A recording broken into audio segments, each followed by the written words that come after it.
Facebook থেকে নতুন সুখবর। এখন মাত্র 28 দিনের মধ্যে যদি আপনার কন্টেন্টে মোট 3 লাখ ভিউ আসে, তাহলে আপনি কন্টেন্ট মনিটাইজেশনের জন্য যোগ্য হতে পারেন। তবে শুধু ভিউ হলেই হবে না, ফেসবুকের অন্যান্য শর্ত পূরণ করতে হবে, যেমন কমিউনিটি স্ট্যান্ডার্ড, মনিটাইজেশনের নীতিমালা মেনে চলা। তাই নিয়মিত অরিজিনাল কন্টেন্ট তৈরি করুন এবং আপনার পেজকে কন্টেন্ট মনিটাইজেশনের জন্য প্রস্তুত করুন। শুরুতেই চলে যাব ফেসবুকে আসার পর এখানে লক্ষ্য করলে দেখতে পারবেন একটি নিজের প্রোফাইল আইকন। সেখানে ক্লিক করবেন। আপনার যদি পেজ থাকে সেই পেজ আইকনে ক্লিক করবেন। অনেকের আবার এইভাবে কোণার উপর কিন্তু প্রোফাইল আইকন থাকতে পারে। দেখুন এখানে ইন্টারফেস করবে। তারপর এখানে ড্যাশবোর্ড নামে একটি অপশন আছে, সেখানে ক্লিক করবেন।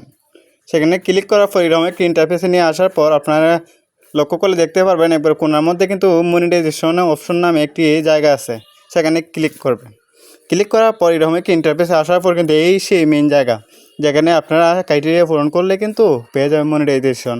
এখানে কিন্তু দেখুন আমি মাত্র 6 দিন ব্যবহার করে আর মাত্র 18,000 ভিউ পূরণ করেছি। আপনাদের ক্ষেত্রে 28 দিন থাকবে নতুন অবস্থায় সেটা।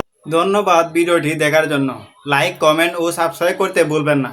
দেখা হবে পরের ভিডিওতে। ভালো থাকবেন।